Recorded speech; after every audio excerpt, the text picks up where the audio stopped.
luas pengampunannya. Justru ketika kamu nggak pernah berbuat dosa, jadi nggak nikmat ibadah. Coba buat dosa dulu. Nanti ketika bertobat, masya Allah, nikmat sekali tobat tersebut. Segala macam dia datangi kita. Ya, nah ketika kita sudah terperangkap,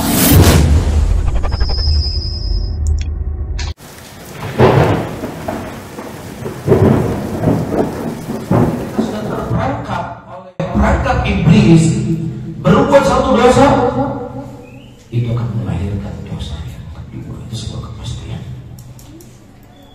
Ya, akan lahir maksiat yang kedua. Allah Subhanahu wa Ta'ala menceritakan tentang kisah saudara-saudara Nabi Yusuf dalam Al-Quran. Ya, penyakit yang diderita, yang menjangkiti saudara-saudara Nabi Yusuf adalah apa?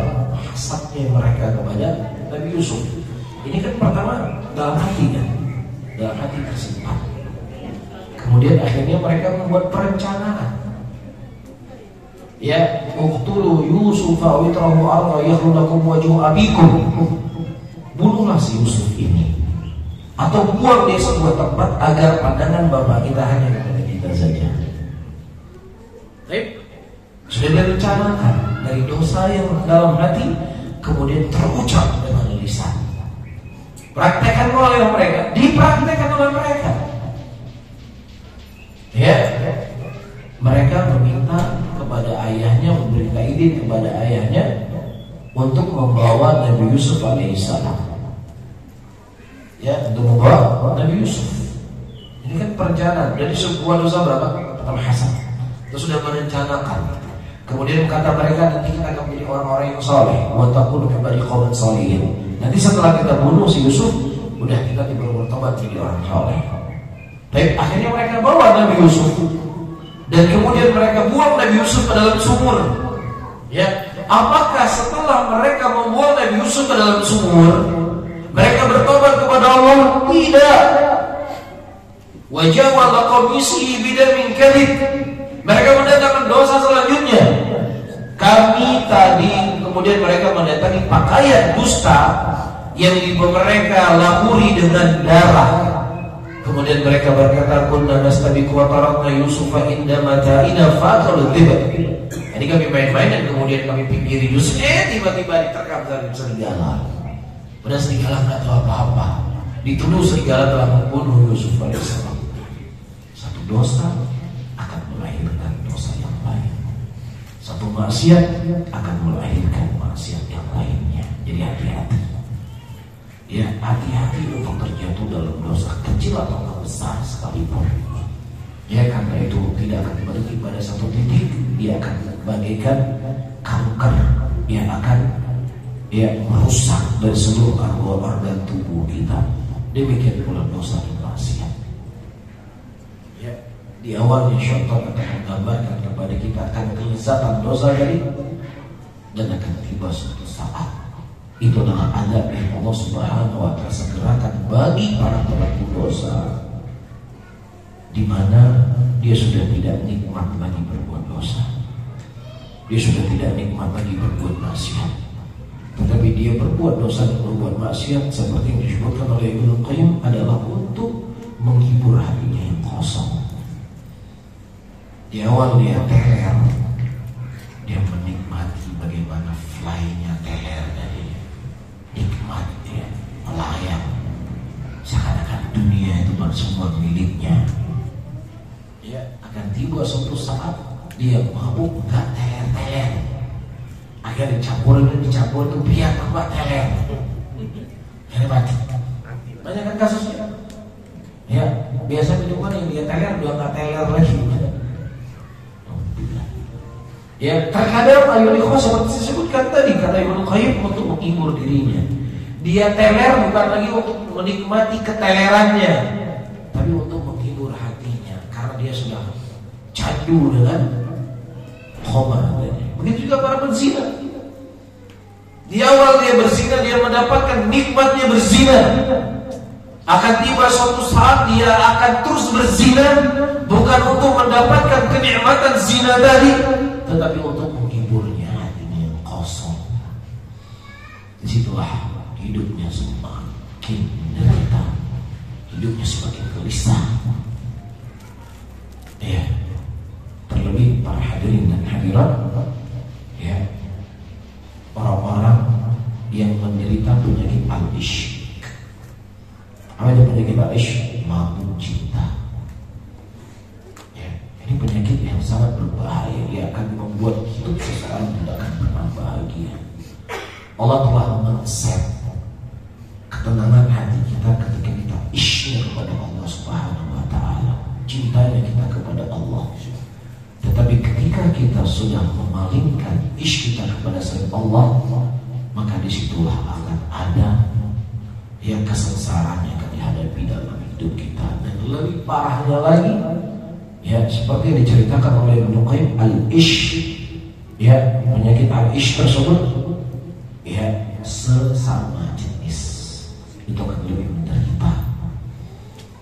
Ya, laki-laki dengan perempuan dia akan terjangkiti penyakit ishq. Aku tidak bisa hidup tanpa dirimu. Setiap nafasku, ya, selalu tersemat namamu. Ya, seperti orang gila, setiap saat lihat HP udah dibalas ada WA, gila. Ada WA, ditunggu-tunggu WA gitu. Ya, nanti kalau sudah nikah, udah halal, ya beda dia. Ya nggak ada, dia pergi keluar kota, istrinya nggak WA dia nggak WA dia. Setelah 1 minggu, deh ini mau pulang ya. Iya, jadi kalau orang kata para ulama, orang penyakit ishq laki-laki dengan perempuan, obatnya dinikahkan, hilang itu. Nggak ada lagi pengen nunggu WA itu, nggak ada yang pengen serang. Udah, lah kalau laki sama laki-laki, mau gimana kita nikahkan? Itu penderitaan. Maka kita lihat banyak kasus di Indonesia yang terjadi mutilasi, pembunuhan dan lain sebagainya karena hubungan sesama jenis. Ya, dosa satu melahirkan dosa yang lainnya. Kecintaan dia kepada pasangannya itu sangat dahsyat sehingga dia siap berbuat apa saja ketika ada yang menghalangi cinta untuk Allah. Allah telah men-set hati kita itu untuk Allah. Jangan kasih untuk yang lain. Iya, itu kan menderita, hidup seseorang menderita. Sampai-sampai disebutkan oleh Ibnu Qayyim rahimahullah cerita Aslam. Ada seorang laki-laki yang dia sangat mencintai Aslam. Ya, ketika dia jatuh sakit, tiba-tiba dapat datang kabar bahwasanya Aslam akan mendatanginya. Langsung sehat dia, karena Aslam akan mendatanginya. Tiba-tiba ada kabar Aslam tidak jadi mendatanginya. Kemudian dia kembali jatuh sakit dan kemudian dia membaca sebuah syair. Dia mengatakan kedatangan Aslam yang merindukan daripada rahmatnya Allah. Kemudian mati lagi-lagi ini dalam kekufuran. Ya billah. Itu dimulai dari dosa. Ya, hati-hati para hadirin. Ya, karena penyakit ini bisa saja itu tidak datang awalnya dari orang yang normal. Ya, karena mungkin terlalu banyak masalah A, B, C, D, salah pergaulan, mereng ke kiri, habis. Ya, hancur hidup, hancur, sehancur-hancurnya. Di dunia dia sudah sengsara, maka di akhirat dia akan lebih sengsara. Jelas. Nah, ini menunjukkan kepada kita pentingnya untuk kita menjaga hati, pentingnya untuk kita menjaga majelis ilmu. Ya, pentingnya untuk kita hadir mendengar ayat-ayat Quran, hadis-hadis Nabi SAW, karena penyakit yang ada di masyarakat itu aneh-aneh sekarang ini. Penyakitnya aneh-aneh, macam-macam penyakitnya. Alhamdulillah, betul kan? Ya, setiap saat kita begitu, udah gak masuk akalnya manusia.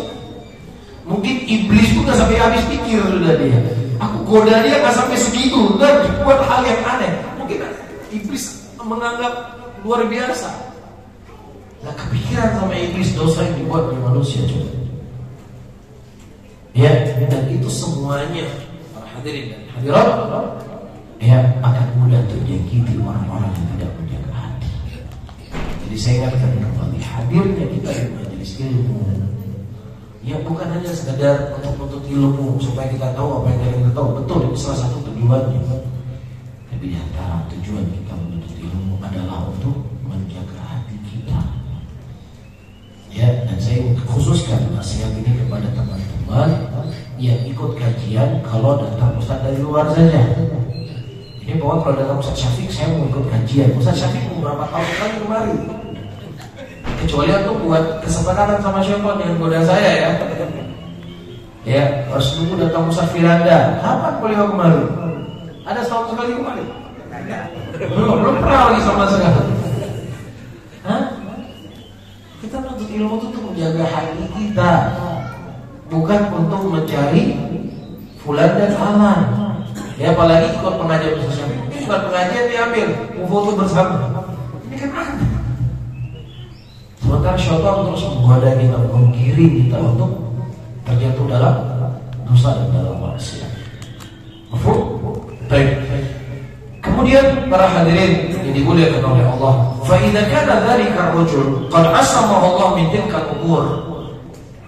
Nah, kalau seandainya laki-laki tersebut telah dijaga oleh Allah Subhanahu wa taala untuk tidak terjatuh dalam dosa besar, fa inna syaitan la yaisu. Syaitan juga tidak putus asa.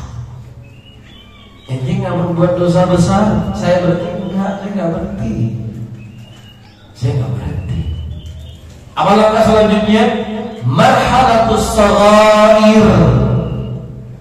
Dia akan mendatangi kita untuk berbuat dosa kecil. Gak ada masalah. Ente nggak buat syirik nggak masalah. Gak masalah ente tidak berbuat bidah nggak masalah. Gak masalah ente tidak berbuat dosa besar. Gak masalah. Dosa kecil pun saya siap kepada kamu. Saya siap dengan dosa kecil. Yang paling terpenting masuk dulu perangkap saya. Itu yang paling penting dia buat iblis. Bukan sebesar apa dosa yang kita lakukan. Ketika memang dosa besar sudah tidak mampu digoda, dosa kecil pun siap. Ya, makanya para hadirin dan hadirat yang dimuliakan oleh Allah, iblis dan para tentaranya, ketika dia menyebarkan kesesatan, kekufuran, mengajak manusia, dia dapat ujian atau tidak? Dia dapat ujian, dia dapat cobaan. Faham? Makanya dalam sebuah ayat Allah Subhanahu wa taala menceritakan yang memberikan motivasi kepada muslimin pada waktu itu, kepada sahabat-sahabat Rasulullah, sesungguhnya apa yang kalian rasakan kesempitan dalam peperangan ini, mereka juga orang-orang kafir merasakan sempit seperti kalian merasakan sempit. Iya, mereka juga capek seperti kalian merasakan capek. Mereka juga lelah seperti kalian merasakan kelelahan. Iya, mereka juga menderita seperti kalian merasakan penderitaan. Ini motivasi yang Allah berikan kepada sahabat Nabi. Lah kalau seandainya mereka orang kafir siap menderita untuk menyebarkan kekafirannya, kenapa kalian tidak siap bersabar untuk kalian mempertahankan keimanan kalian? Jadi antum jangan berpikir iblis nggak ada cobaannya. Ada cobaannya. Kristenisasi datang masuk ingin mengkristenkan kita, ada cobaannya mereka ada. Membangun gereja ada cobaan ada. Tapi putus semangat nggak mereka? Nggak putus semangat. Ya, dia pergi ke sini ke Madura. Dia bawa pendeta. Dia ceramah di pasar-pasar muslimin nggak dilemparin batu di sana. Ada ujiannya. Jadi jangan untuk berpikir mereka gak punya ujian. Tetapi mereka bisa bersabar. Kenapa kita tidak bisa bersabar ketika kita mendapatkan ujian? Dalam membela agama Allah, dalam memperjuangkan sunnah Rasulullah SAW, dalam menyebarkan tauhid, pasti akan ada ujian. Ya, nah sekarang tergantung siapa yang bersabar. Kalau kita nggak bersabar, mereka yang bersabar, bendera mereka yang akan lebih terangkat di sini, dan itu kan merugikan kita. Adapun Islam tidak akan pernah dirugikan sama sekali. Adapun Allah tidak akan pernah terugikan sama sekali. Kalau seandainya tidak ada di sini orang yang beribadah kepada Allah mulia, tapi yang dirugikan adalah kita. Ya, kita yang terugikan lepas Islam dari tangan kita. Sifahnya ini harus bersabar. Bersabar dalam membela agama Allah, bersabar dalam memperjuangkan agama Allah, bersabar ketika kita mendapatkan beraneka ragam ujian dan cobaan di dalam mempertahankan dan membela agama ini. Makanya kalau tidak ada, kita tutup kajian di siang hari ini. Ada ya? Subhanallah wa bihamdika, asyhadu an la ilaha illa anta, astaghfiruka wa atubu ilaik. Wassalamualaikum.